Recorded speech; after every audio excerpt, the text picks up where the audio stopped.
Bom dia, meus irmãos. Que a paz, o amor e a harmonia de Jesus de Nazaré possa estar em nossos corações, hoje, amanhã e sempre. Estamos, no dia de hoje, sábado, fazendo uma transmissão ao vivo e, por que não dizer, a cores, para todo o planeta Terra, da reunião pública do Grupo Caritativo São Francisco de Assis, aqui no sítio do Baiano, em Ceará-Mirim. A nossa reunião de hoje, com o estudo, ele vai versar sobre a parábola do bom samaritano. Aquela parábola que Jesus contou ao doutor da lei e que traz para nós imensas e fecundas reflexões. Vamos pedir as bênçãos do céu para que o nosso Pai amantíssimo, o nosso mestre, irmão e amigo Jesus de Nazaré, nossa mãe tutelar, Maria, também de Nazaré, mãe de Jesus, os espíritos abnegados no bem, no amor, que hoje estão aqui conosco todos os dias, não só no dia de hoje, mas como todos os dias, para que possa nos orientar, para que possamos levar a cada um e a todos que aqui estão reunidos, através das diversas mídias que nós temos hoje no planeta Terra, para que possamos estudar de forma bastante instrutiva essa parábola de Jesus. Ela é de tal maneira tão importante que o próprio codificador do Espiritismo, nosso querido Allan Kardec, que agora, dia 3 passado, fez aniversário junto com o nosso irmão Chico Xavier, né? Dessas possibilidades reencarnatórias, ele colocou na parte do Espiritismo, a sua parte moral, que é o Evangelho segundo o Espiritismo, no capítulo 15, fora da caridade não há salvação, ele elencou a parábola do bom samaritano. Nosso irmão evangelista Lucas trouxe para nós. Ela está lá no capítulo 10 de Lucas, a partir dos versículos 25 até 37, trazendo aquilo que chegou para nós, para os nossos dias, como a parábola do bom samaritano. Mas o que é que Jesus queria ensinar, não só para aquele doutor da lei, que lhe fez aquela pergunta bastante interessante, apesar de estar recheada, assim como todos nós estamos também muito recheados de orgulho, egoísmo e vaidade. Mas antes de começarmos, nós queríamos mandar aqui um abraço todo fraternal para a nossa irmã Cláudia e o nosso bom baiano, amigo do nosso irmão Bonfim, ao nosso irmão Roberto, que está aí na assessoria daqui da nossa rádio, porque tudo isso está ocorrendo, né, através da Rádio Portal de Luz, que é a nossa rádio aqui do Grupo Caritativo São Francisco de Assis, aqui em Ceará-Mirim. Então, Roberto, muito obrigado pela assistência técnica que você está dispensando a todos nós. Queremos também mandar abraços fraternais, beijos para aqueles amigos que estão aí na torcida, que estão na audiência, nosso irmão Erinaldo, Assis, todos lá do Pronto-Socorro Espiritual Fabiano de Cristo, nosso irmão Carlos Eduardo, né, nossa irmã Lucilda, enfim, toda essa turma que está aí na audiência da nossa rádio Portal da Luz, o nosso irmão César lá em Floriana, nosso irmão Joselma em Belo Horizonte, além de também em Santa Cruz de Minas Gerais, o nosso irmão Isoldino e Cleia. Mas nós queremos, antes de qualquer coisa, de iniciarmos a parábola, que eu sei que é de conhecimento de todos, nós queríamos falar o que é o samaritano e o que é a Samaria. Então, na Hebreia, na época de Jesus de Nazaré, nós tínhamos três reinos bastante interessantes. O do sul, que era da Judéia, o do norte, que era da Galileia, e no centro a Samaria. Muitas vezes a gente escuta no Evangelho de Jesus, através dos seus biógrafos, que tem algumas citações assim, nos confins, né, da Galileia. Mas eu quero relatar aqui para vocês que a Galileia de ontem e Israel de hoje, ela tem em torno mais ou menos de 22 milhões de quilômetros quadrados. Ela é menor do que Sergipe. O nosso menor estado é basicamente do mesmo tamanho, vamos dizer assim, da nossa Hebreia de então e da nossa Israel de hoje. Falar em Israel, nós temos que falar em Jerusalém, porque a parábola alenca duas cidades.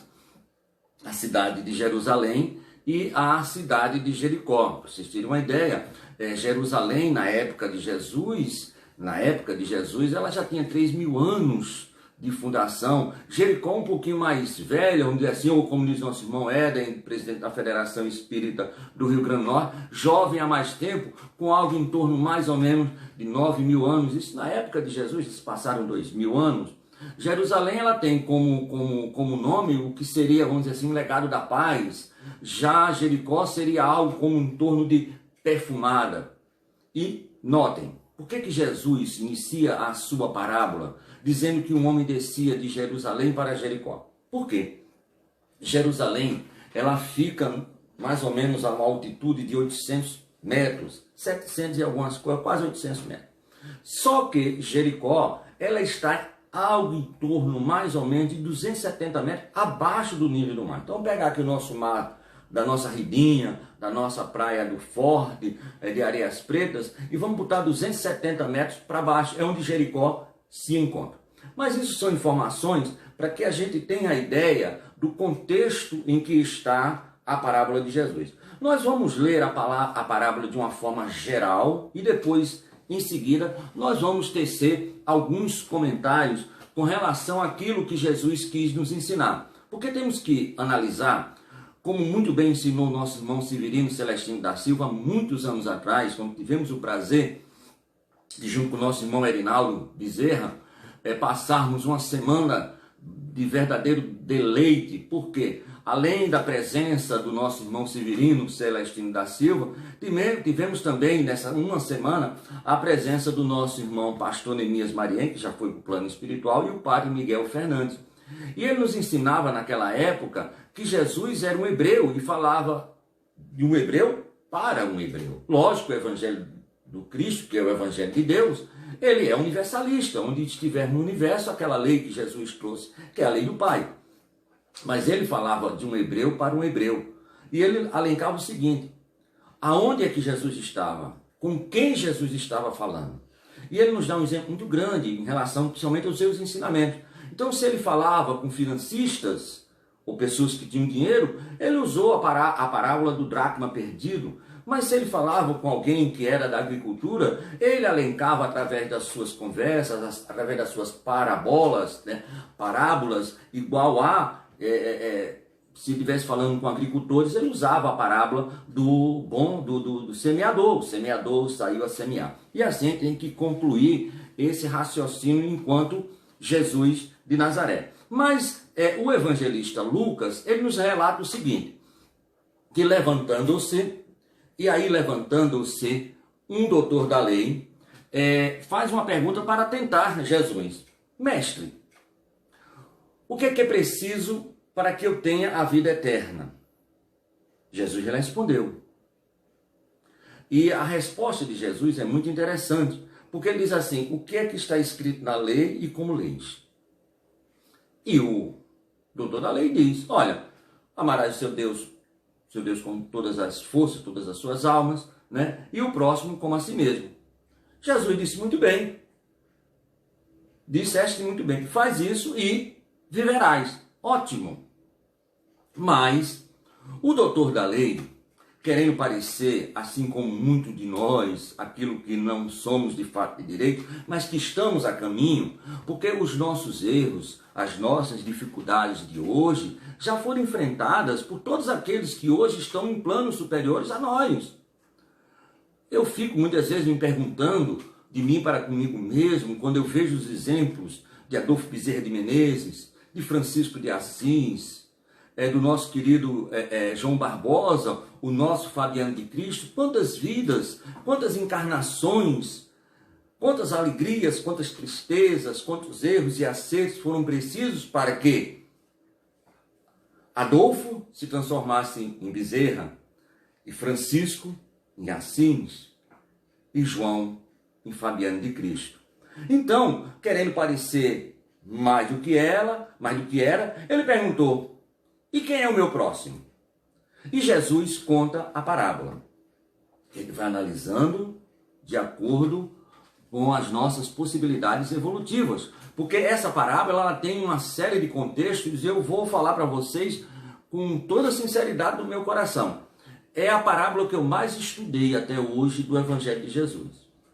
E me preparando para esse estudo que eu estou tendo com vocês hoje aqui, de manhã aqui na reunião pública do Grupo Caritativo São Francisco de Assis, aqui no Sítio Baiano, em Ceará-Mirim, eu vou lhe dizer com toda a franqueza do coração, aprendi mais uma coisa, porque é impressionante, lógico, a gente sempre sabe que todo estudo que a gente vai fazendo, essas coisas vão acontecendo de forma a enlarguecer a nossa visão, mas é impressionante. E Jesus conta uma parábola, voltando ao nosso raciocínio. Descia um homem de Jerusalém para Jericó, e no meio do caminho apareceram ladrões, que além de assaltarem, roubar tudo aquilo que ele tinha, espancaram, deixando-o semi-morto. Descia por ali um sacerdote, que ao ver, olhou, observou e passou adiante. Pelo mesmo caminho, trilhava um levita, também, assim como o sacerdote, segundo o evangelista Lucas, trazendo a perspectiva de Jesus, também passou, olhou e foi adiante. Trafegava por ali, ou caminhava por ali, um samaritano, que vendo aquele homem caído e ensanguentado, encheu-se de compaixão. Jesus usa muito forte essa palavra compaixão. E, saindo da sua cavalgadura, foi até o homem e cuidou dele, derramando vinho e azeite e atando-lhe as feridas. Em seguida, colocou esse homem em sua cavalgadura e levou até a uma estalagem, e ali passou a noite cuidando dele. No final do dia, ele iria continuar o seu caminho, já que ele caminhava, ele trafegava, né? Ele ia naquele vai e vem. Ele disse ao dono da estalagem: olha, está aqui o que eu usei durante essa minha pernoite com meu amigo, e cuide dele, porque eu vou ter que me ausentar, mas volto. E quando eu voltar, se despenderes algo a mais do que eu estou te dando agora, eu irei te restituir. Jesus encerra a parábola e volta ao doutor da lei e faz uma pergunta. Meu irmão, qual foi daqueles três que te pareceram que usou de compaixão para aquele que caiu na mão dos bandidos? Que é aquele que usou de misericórdia? O doutor da lei diz, sim, esse que se encheu de compaixão e usou de misericórdia. E Jesus encerra o ensinamento dizendo ao doutor da lei: vá e faça o mesmo e viverás para sempre. Se nós formos analisar essa parábola a nível de uma ótica só, ela seria aquilo que não poderíamos dizer como a síntese da caridade. Mas ela tem outras possibilidades bastante reflexivas para o nosso dia a dia. Porque, como nós fizemos na nossa propaganda, chamando-os para assistir e trabalhar conosco, estudar conosco, durante essa quase uma hora que nós vamos estar com vocês, nós colocamos algumas perguntas, algumas interrogativas. Quem é o homem? Quem é o samaritano? Quem é o doutor da lei? Quem é o levita? Portamos até quem é a cavalgadura e o dono da estalagem. Porque são as personagens, vamos dizer assim, que compõem a parábola de Jesus. Mas agora, a partir desse momento, nós vamos começar a estudar de forma mais detalhada a parábola de Jesus. E nós veremos que, apesar das santas e maravilhosas palavras do nosso irmão Severino Celestino da Silva, que Jesus era hebreu e falava para o povo hebreu, ele trazia essa mensagem, e ela é agora, é atual, como se ele tivesse acabado de nos contar essa parábola. E, pasmem, meus irmãos, daqui a 2, 3, 4, 5, 10, 12, milhões de anos, ela parecerá atual como hoje. Só que para a nossa visão daqui a 10, 12 milhões de anos, ela será a mais pura realidade, a qual ainda não estamos cientificados para entender toda a grandeza da verdade dessa parábola. Mas, por enquanto, vamos nos atendo àquilo que a nossa inteligência e as nossas possibilidades extremamente precárias em relação à evolução e à verdade podem nos dizer. Vamos lá. Então, olhe bem. Jesus era um hebreu e falava para hebreu. E ele respeitava as leis da Torá. E uma das leis da Torá dizia assim: se você não for doutor da lei, você não pode ir à sinagoga. Você tem que ter um currículo. Assim como um professor, para dar aula, seja em que setor for, tem que ter estudado, tem que ter um currículo, tem que ter um diploma. Jesus não tinha um diploma.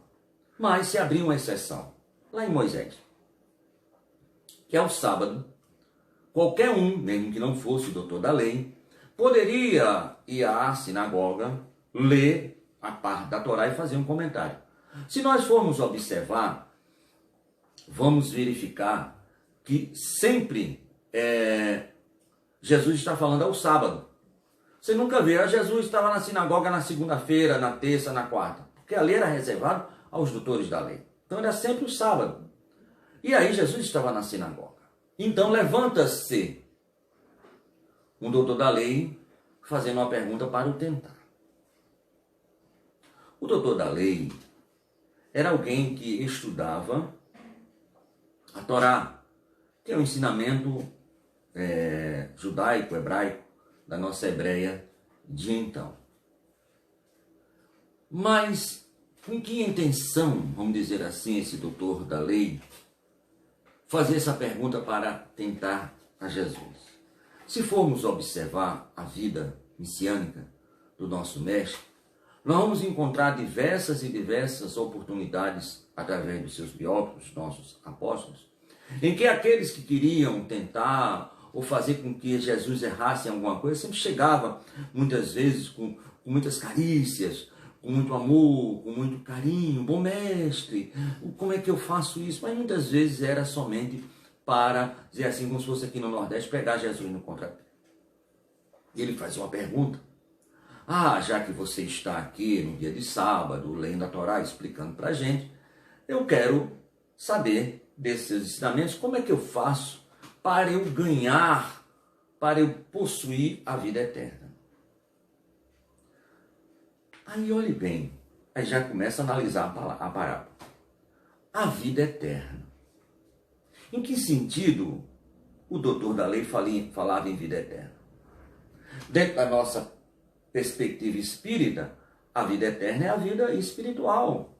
Aquela que existe sempre, antes, durante e depois daquilo que conhecemos como o fenômeno da morte. Será que ele se referia a essa vida?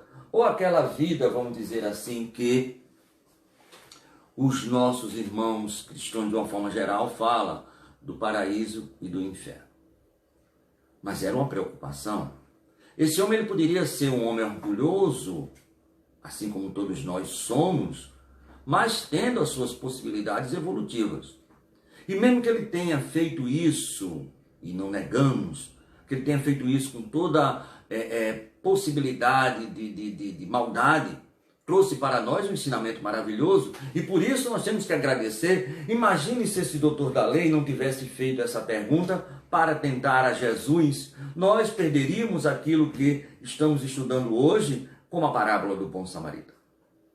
E Jesus faz o que todo pedagogo tem que fazer, ou pelo menos todo bom pedagogo. Como é que eu vou conversar com você se eu não sei quem é você? Em vendas, o que nós trabalhamos, isso são chamadas perguntas abertas.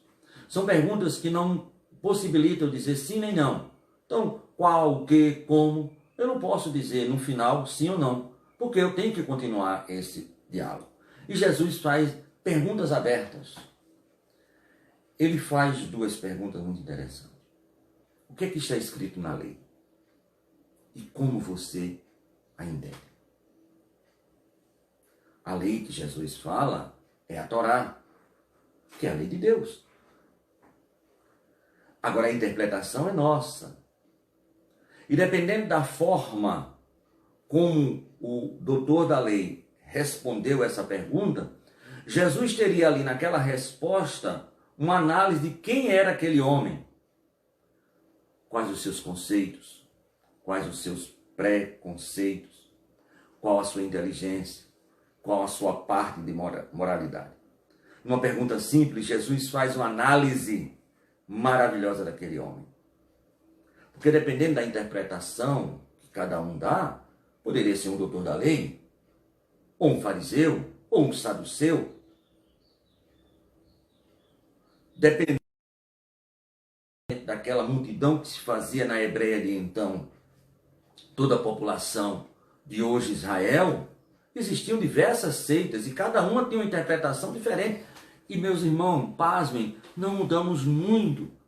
Porque se nós perguntarmos hoje a um espírita, e desculpe aqui a brincadeira, um espírita praticante, o que seria amar a Deus sobre todas as coisas e o próximo como a si mesmo, ele teria uma interpretação um tanto quanto diferente do irmão que tem o seu coração vinculado, matriculado nas chamadas igrejas reformadas, nas igrejas católicas, naquelas que vêm através da nossa mãe África, o candomblé e as umbandas e as suas variações.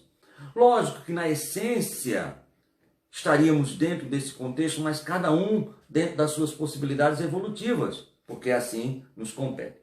Então, dependendo daquela resposta, e Jesus ficou na espera da resposta, ele poderia ali saber com quem está falando e direcionar o seu ensinamento. E quando o doutor da lei diz, eu vou ler explícito, amarás o Senhor teu Deus de todo o teu coração, de toda a tua alma, de toda a tua força, de todo o teu espírito, e o próximo como a si mesmo. E aí eu quero fazer um adendo. Quando Jesus ouviu isso acho que não está em Marcos, se não me falha a velha memória, quando Jesus diz, olha, o mandamento, esses 2 mandamentos, amar a Deus sobre todas as coisas e o próximo como, os 10 mandamentos, melhor dizendo, da lei mosaica, podem ser substituídos, vamos dizer assim, por esses 2 mandamentos que eu vou te dar agora, eu vou te revelar, agora, não revelar porque já estava revelado,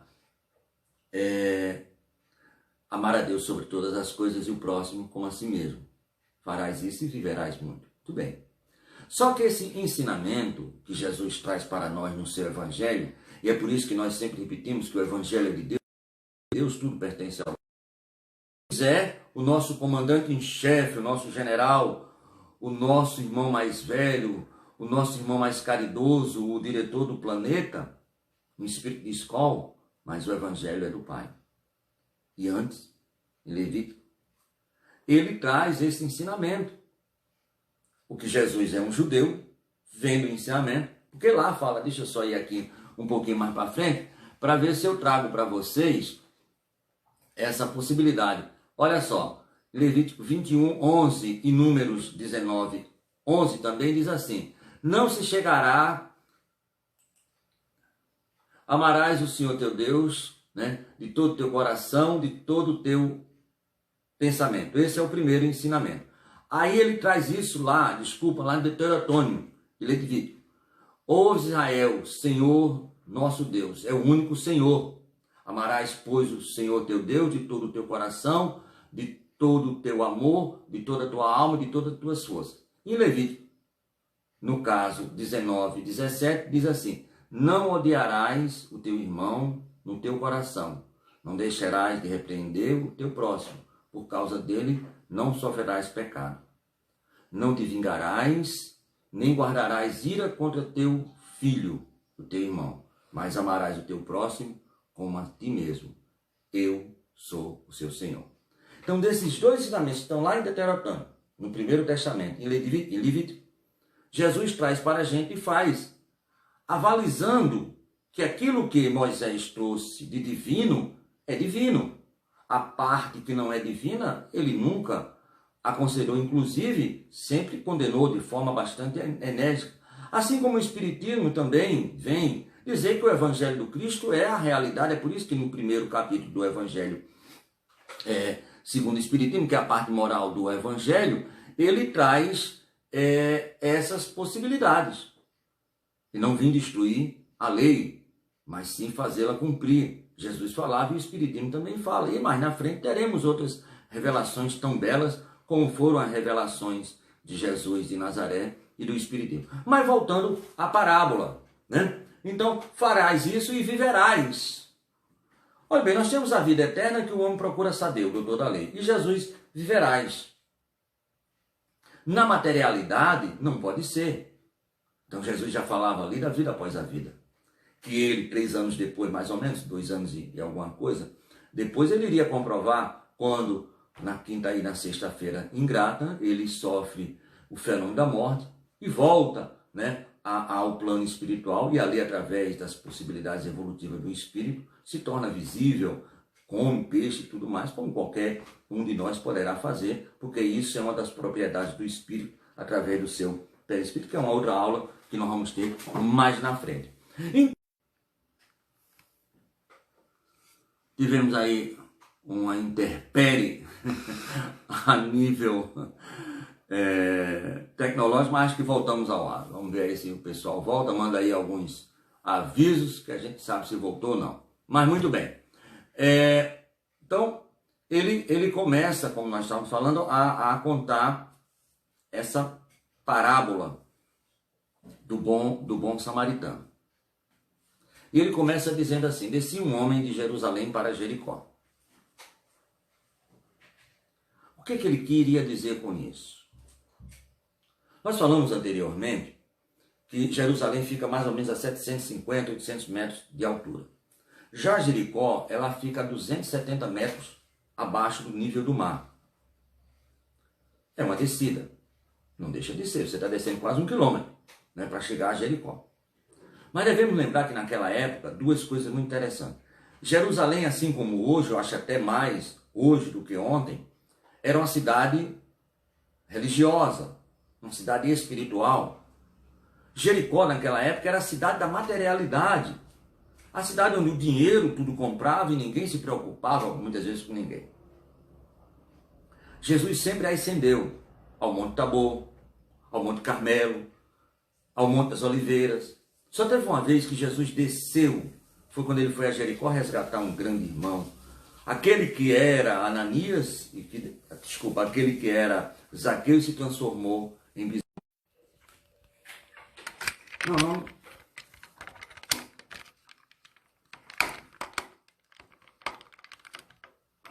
Ajeita um pouquinho. Pedimos desculpa. Tá gravando não, né? Então. Ajeita só um pouquinho, por favor, querida. Aqui é a nossa técnica. Vai para cima um pouquinho. Pronto. Vamos lá. Vamos ver se a gente continua. A gente só tem meia hora e a gente vai no adiantado. E como nós falamos anteriormente,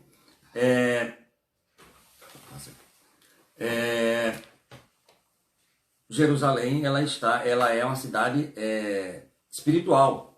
Jericó era uma cidade muito material. Ponto. E hoje Jerusalém é mais espiritual ainda, porque antigamente ela era só a sede da religião judaico-hebraica. Hoje ela é também sede da religião católica apostólica romana, o cristianismo, e também uma das cidades santas do muçulmano. Muito bem. Então esse homem ele descia vibratoriamente. Ele saía de uma região espiritual para uma região material. É por isso que Jesus começa dizendo assim: um homem descia de Jerusalém para Jericó. Ele baixava o seu padrão vibratório. Toda vez nós sabemos que somos espíritas, que a gente baixa o padrão vibratório, os irmãos que estão na mesma faixa de vibração que a nossa vão trabalhar conosco, de braço e braço. Muito bem. E ali, ladrões, percebendo aquela passagem, assaltaram, retiraram tudo que o homem tinha. Muitas vezes a obsessão, os processos obsessivos, nos retira aquilo que nós julgávamos ter. Mas aí o Espiritismo vem nos falar que aquilo que nós temos hoje e que muitas vezes é retirado foi porque em vidas anteriores nós retiramos de alguém. É a lei da causa e do efeito, da ação e reação. O Código de Hammurabi precisa depois ser estudado muito bem. Muito bem. Esses ladrões, além de roubarem, bateram e deixaram semi-morto. E Jesus continua a sua dissertação em relação à parábola. Descia também um doutor da lei.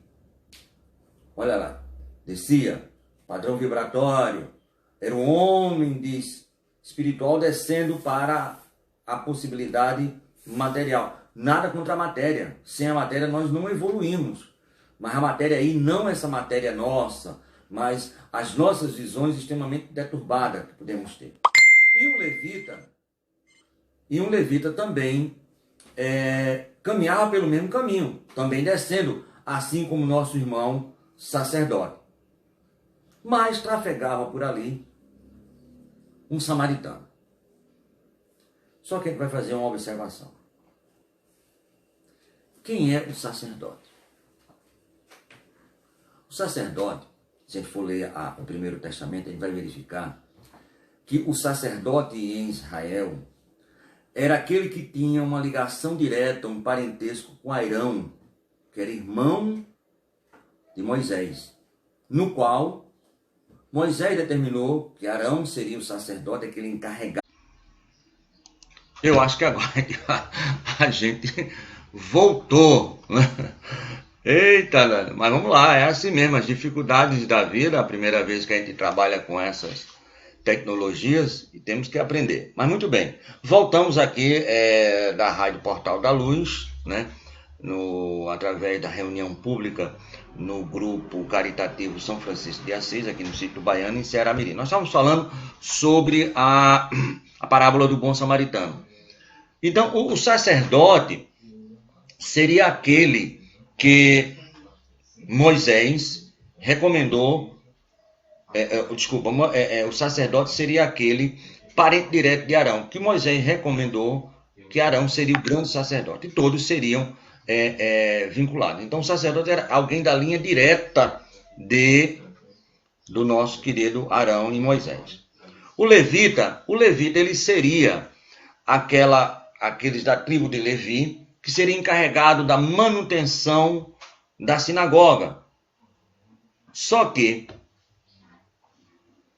vamos perguntar por que um sacerdote e um levita conhecedor da lei e mantenedor da lei não se aproximaram e usaram da mesma compaixão para com aquele que estava no chão. E por que o samaritano, vendo-o, encheu-se de compaixão, tocou, pegou, trouxe para si aquilo que Jesus de Nazaré recomendou a Pedro: Pedro, apacenta as minhas ovelhas. Olhe bem, aí tem uma explicação lógica, racional, mas muito orgulhosa. E parece que essa explicação ela fala para nós na nossa atualidade. Porque se nós formos pegar também em Números e Deuteronômio, vai dizer que um doutor da lei, ou um sacerdote, assim como um levita, assim como todo judeu, não poderia tocar no morto, somente aqueles que são encarregados de tocar e conduzir no morto. Mas aqueles que estão a serviço do esclarecimento, que seria o levita e o sacerdote, eles não podem tocar em um morto. Se tocar, ele fica 7 dias impuro. E além de ficar 7 dias impuro, sem poder ir ao templo, para voltar ele tem que se purificar e tem um custo. Que aí você tem que dar um passarinho, tem que dar uma ovelha, alguma coisa assim, para que esse sangue desse bicho possa lhe purificar. Então, como aquele doutor da lei e aquele levita estava arregado, preso, como muitos de nós, a maioria de nós estamos também muito presos. Mas nós somos numa doutrina libertadora, mas muitas vezes aquilo que a gente vê como liberdade pode ser uma prisão muito grande, porque nós não temos ainda a visão da verdade geral. E achar que essa verdade que nós temos agora ela é a definitiva, é incorrermos nos mesmos erros que incorremos em encarnações anteriores. É o melhor que nós temos? É o mais lógico? Mas nem por isso os irmãos de caminhada que não pensam, não estão como na mesma sintonia, estão errados. Porque se nós sairmos daquelas possibilidades que anteriormente nós julgávamos equivocadas e hoje estamos matriculando nosso coração em outras possibilidades, é porque ontem de tarde nós estávamos lá e não podemos avaliar nem condenar ninguém. Então esse doutor da lei e o levita não se aproximaram, mas não tocaram, porque se ele toca e a pessoa está viva, ele poderia exercer a sua caridade, que é um dos mandamentos da Torá, exercer a caridade. Inclusive lá, em Deuteronômio e Levítico, ele fala até com estrangeiros e escravos também. Mas se ele toca e a pessoa está morta, ele se contamina 7 dias. Ainda tem que fazer a purificação. Por isso, eles não tocaram e foram embora. Mas por que o samaritano, da região da Samaria, nós falamos anteriormente, que nós tínhamos a Judéia, a Samaria e a Galileia. Sendo do mesmo país, por que ele tocou? Aí vem uma informação bastante preciosa. Antes da formação de Israel, ou da Hebreia de então, aqueles povos, as 12 tribos de Israel, de Jacó, o pai de José do Egito, quando ele dividiu toda aquela terra e deu uma região para cada um dos seus 12 filhos, por isso que as 12 tribos de Israel. E a tribo que estava ali na Samaria foram invadidas por outras tribos, não irmãs ou não colegas, e aqueles invasores copularam com as mulheres da Samaria e teve ali uma descendência não pura daquele povo que se considerava puro. Como isso pode ocorrer com a gente hoje. Acharmos porque estamos em tal ou tal lugar, somos mais puros ou mais evoluídos do que qualquer outro irmão que esteja no caminho. Já que a Terra é um planeta de provas e expiações e, por uma regularidade, todos estamos mais ou menos no mesmo caminho. Então, a partir daquele momento, os irmãos do sul e do norte, em relação ao centro, não consideravam.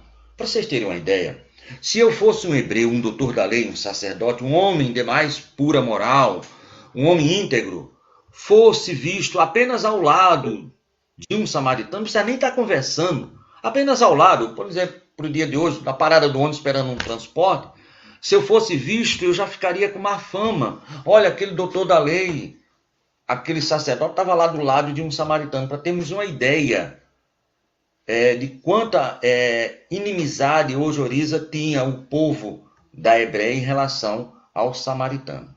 Hoje, para vocês terem uma ideia, existe ainda a região da Samaria em Israel moderna, a Hebreia moderna, mas tem hoje 280, mais ou menos, samaritanos, porque esse preconceito foi a cada vez acabando mais com eles. E a gente fica muito feliz, porque Jesus ele nos propõe coisas fantásticas. Vamos fazer um adendo aqui a nosso estudo sobre a parábola do bom samaritano. E olhe bem, eu acabei de falar que se um homem hebreu fosse visto ao lado de um samaritano, ele já era de má fama. Qualquer um hebreu, ou um doutor da lei, um sacerdote, um levita, seria o cúmulo do cúmulo. Imagine uma mulher que na época de Jesus não era muito bem vista. Hoje as mulheres evoluíram muito em todas as tendências, mas mesmo hoje, nossos irmãos, espíritos que vêm ao planeta Terra na polaridade feminina, assim como todos nós vimos e vamos ver mais vezes, sofremos ainda hoje as amarguras da questão da mulher, do feminino. Imagina naquela época. Aí Jesus começa a conversar com a mulher da Samaria, tanto que ela diz assim, mas você é um hebreu conversando comigo? Eu fico pensando a cabecinha dos nossos irmãos, discípulos de Jesus, quando voltaram e viram Jesus conversando não só com alguém da Samaria, mas com uma mulher samaritana. Então, o samaritano, como ele sofria esse preconceito, ele não seguia as normas ritualísticas, quase que inflexíveis, duras, que os outros irmãos da Galileia e da Judéia seguiam. Então, Ele não tinha nada a ver se ele pegasse no morto ou não, para ele tanto faz como tanto fez. Morto ou vivo, para ele não tinha diferença. Então esse é um dos grandes motivos pelo qual que ele não estava preso. Ele não estava enraizado em conceitos e preconceitos extremamente terríveis. Mas olhe bem, não só isso, porque isso só já daria um estudo maravilhoso. Mas o samaritano, ele não faz só isso porque ele não segue a lei, ele não é enraizado, ele não é endurecido. Porque tem uma coisa que Jesus conta e que a gente traz para o dia de hoje, é muito interessante. Então ele enfaixa, ele bota vinho e vinagre, tenta ajudar ali da melhor forma possível. E aí a gente vai para uma pergunta do Livro dos Espíritos muito interessante. Né? Eu tenho que fazer o bem no máximo das minhas forças, até onde eu posso fazer. Se eu posso fazer isso, é só isso. Então ele enfaixou, poderia ter feito isso e ir embora. Já fiz minha parte e vamos embora. Mas ele fez algo a mais. É aí onde está o grande exemplo do bom samaritano. E isso ficou para toda a eternidade. Que aquele homem da Samaria, o homem mal visto, quem seria o samaritano de hoje? Né? O homem mal visto, o homem que todos apontavam quando passava, foi eleito por Jesus de Nazaré como homem de bem, que traz o Evangelho segundo o Espiritismo, no seu livro O Evangelho segundo o Espiritismo, o homem de bem e os bons espíritas. Mas ele fez algo a mais. Olhe bem, um homem, qualquer homem que seja, por menor que seja, ele está aí de 1,60 m a 2 metros. Entre 60 e 90 quilos, 100 quilos. Levantar isso, um peso hoje de 50 quilos, é um saco de cimento, não é fácil. Vamos fazer um teste hoje, pegar um saco de cimento, botar nas costas e botar em cima de algo que seja maior do que a nossa cabeça. É aonde vem a grande diferença do samaritano. Aquilo que Jesus de Nazaré nos ensinou, quando diz, olha, alguém quiser pelejar com você para andar 1000, ande mais 1000. Se alguém lhe quiser tomar a túnica, ofereça o sobretudo. Ele fez a diferença, ele fez o algo a mais. Ele fez aquilo que Jesus sempre nos recomendava, que nós tivéssemos olhos de ver e ouvidos de ouvir. Ele sai da zona de conforto porque ele estava no seu cavalo. Estou muito bem aqui, tranquilo. E a gente pensa em inúmeras pessoas, os médicos sem fronteiras, os bons samaritanos. Você sabe quanto é que custa hoje para cursar medicina? É o curso mais caro que tem em qualquer parte do planeta. Você passa 5, 6 anos estudando, pagando horrores e vai trabalhar nas partes mais distantes desse planeta, onde ninguém vai ver o seu trabalho. Esse é o samaritano. O pessoal da rua, o pessoal que em todos os lugares do Brasil a gente passa, vê as sopas, os chuveiros e tudo mais. Os nossos irmãos evangélicos que saem de casa em casa, pregando o Evangelho de Jesus, os testemunhos de Jeová. Os nossos irmãos dos cultos africanos. E aí, meu irmão Melquisedeque, se estiver nos ouvindo, um grande abraço para você, meu irmão Zé Lúcio, da Igreja Assembleia de Deus, um grande abraço, todos os trabalhadores, todos tentando ser bons samaritanos. Mas ele sai da zona de conforto e coloca aquele homem que ele nunca viu na sua cavalgadura. Sabe que esforço hercúlico é pegar um homem, botar em cima do seu cavalo, sair da zona de conforto, deixar o homem lá em cima e andar a pé. Ele não sabe quantos quilômetros ele andou. De Jerusalém para Jericó tem 27 quilômetros, é a diferença, né? Seria mais ou menos aqui nosso São José de Mipibu, em relação a Natal. Mas a gente não sabe quanto tempo esse homem andou a pé com o nosso irmão, o homem, na sua cavalgadura. Vai para a estalagem, passa a noite tomando conta dele, não dorme. Olha, saiu totalmente da zona de conforto. No final do dia, vamos ver se a gente consegue concluir esse estudo da manhã de hoje. Desculpa, a internet aqui de casa parou e esses intempéries ocorrem. Então, o samaritano, como nós falamos, ele saiu da sua zona de conforto, né? E ajudou. Então Jesus vai e faz o mesmo. E terás a vida eterna. Muito bem. Mas vamos trabalhar agora, para finalizar esse nosso estudo, quem são os componentes da parábola do bom samaritano. Então, o doutor da lei, que a gente sabe quem é, falamos, né? O sacerdote, desculpa. o levita, né, descendente da tribo de Levi, os ladrões, o dono da estalagem, a cavalgadura, o nosso irmão em evolução, nossos mulares e nossos cavalos, conta o nosso irmão Armando Tomás, que depois de passarmos por ali, ele já ascende, segundo informações dele, já ao plano nominal. Muito bem. Jesus identificou todos os participantes da parábola. Identificou o sacerdote, ele identificou, muito bem identificado, o levita, o ladrão, o dono da estalagem, até a cavalgadora. Mas se analisarmos direitinho a parábola, ele não identificou, não nominou o homem. Que homem era esse? Poderia ser um doutor da lei? Já que ele diz que espancaram e deixaram o morto e nu. Então alguém sem veste, um homem sem veste, você não sabe, pode ser um pai de santo, pode ser um pastor evangélico, pode ser um espírito, pode ser um rei. Homem nu é um homem como qualquer outro. Poderia ser um ladrão, igual aos ladrões que o roubaram. Poderia ser um levita. Poderia ser um homem de bem ou um homem que ainda não é de bem. E a gente fica perguntando de nós para nós mesmos. Por que Jesus não identificou o homem que descia de Jerusalém para Jericó? Já falamos que é uma degradação, uma vibração menor do homem que sai do nível espiritual superior para o nível inferior. E nada tem de anormal.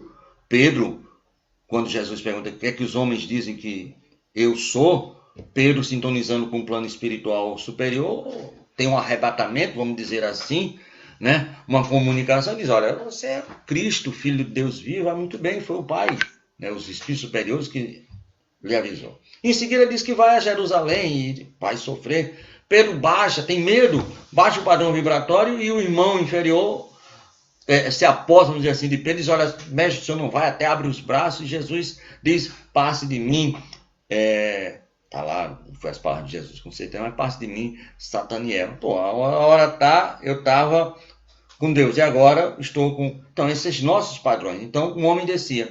Mas por que Jesus não identificou esse homem? Porque essa função, aí sim, onde a parábola ela começa a ter um sentido. Essa identificação pertence a nós. Nós é que temos que identificar, cuidar, apacentar, sair da nossa zona de conforto para dar conforto aos outros. E nós é que temos que identificar esse próximo. E pasmem, meus irmãos. Muitas vezes o próximo está longe, nas nossas periferias, nos países que ainda estão sofrendo com a desnutrição, com a fome. Muitas vezes esse próximo está muito próximo de nós.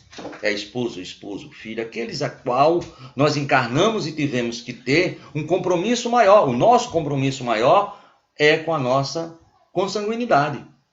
Porque se nós não conseguirmos amar a nossa consanguinidade, nos fala o Evangelho segundo o Espiritismo, como é que a gente vai conseguir amar uma humanidade maior? Então, nós é que temos que ter essa aferição de quem é o nosso próximo. Ele pode estar na nossa casa, pode estar longe de nós, pode estar perto. E quando nós nos debruçamos sobre o Espiritismo, isso atende a uma possibilidade maior. É aquilo que Jesus diz, olhe, quem é meu pai e minha mãe são todos aqueles que fazem a vontade do Pai. E aquele nosso irmão que bate à nossa porta com fome material, e nós negamos, ou então colocamos a comida na rua para ele comer e ir embora, lá no Evangelho fala, imagina da nossa decepção, se quando voltarmos ao plano espiritual verificarmos que aquele nosso irmão que bateu à nossa porta era em vidas anteriores um pai e um filho querido. Então, quando nós nos debruçamos sobre o estudo do Espiritismo, nós vamos verificar que essa zona de conforto do homem samaritano, ela atende a população, não só do planeta Terra, como toda a população do universo. E aí, a pergunta final. Onde é que nós estamos situados nessa parábola? Nós somos o homem que desce de Jerusalém para Jericó? Nós seremos ainda os ladrões, que não só roubam, vamos dizer, as coisas da materialidade. Lá é o 5º mandamento, né? Não roubar, não furtar o cesto. E o roubar não é somente retirar as possibilidades materiais, mas aquela esposa que quer, né, seguir uma profissão e nós não a deixamos, ela continua sendo a nossa esposa, a nossa cuidadora do lar, que é uma divina e maravilhosa profissão. Ou aquele filho que quer ser um jardineiro e nós imputamos para que ele seja um engenheiro, que uma coisa muitas vezes não tem nada a ver com a outra, e roubamos a oportunidade evolutiva. Nós somos o doutor da lei, ou o sacerdote, melhor dizendo, o levita, o dono da estalagem, a cavalgadura. Onde é que nós nos situamos? E muitas vezes nós falamos do capitalismo, do dinheiro, mas o dono da estalagem é o comerciante de hoje, é o homem das posses. Imagina se não tivesse a estalagem, esse homem que trabalha, mesmo que seja resga de dinheiro para que possa haver. E a gente vai verificar que tudo no universo e tudo nesse planeta Terra é divino, seja a pobreza ou a riqueza. Para o judeu, hoje o sábado é o seu dia sagrado, para o cristão é o domingo, para o muçulmano é a quinta. Tudo é sagrado porque tudo vem de Deus. E peçamos a Ele, com muita humildade, que nessa encarnação, que talvez seja a encarnação mais definitiva, não erre tanto. Vamos errar. Não vamos querer aqui tapar o céu com a peneira, mas já erramos consciente. Isso já é uma divina evolução. E que pedimos desculpa encarecidamente por todos os transtornos tecnológicos que tivemos durante a nossa transmissão ao vivo. Agradecemos ao nosso irmão Roberto e à nossa irmã Cláudia, que nos convidaram muito gentilmente. Nós não temos todo esse gabarito, mas confiar em nós para esse estudo que estamos fazendo devido a essa problemática que o mundo passa. Já passamos diversas vezes, não vai ser a primeira nem vai ser a última, vai ter muitas outras. Enquanto existirmos nessas possibilidades, vamos ter, mas vamos passar, porque tudo é sempre para o avanço do mundo. Sempre estamos avante.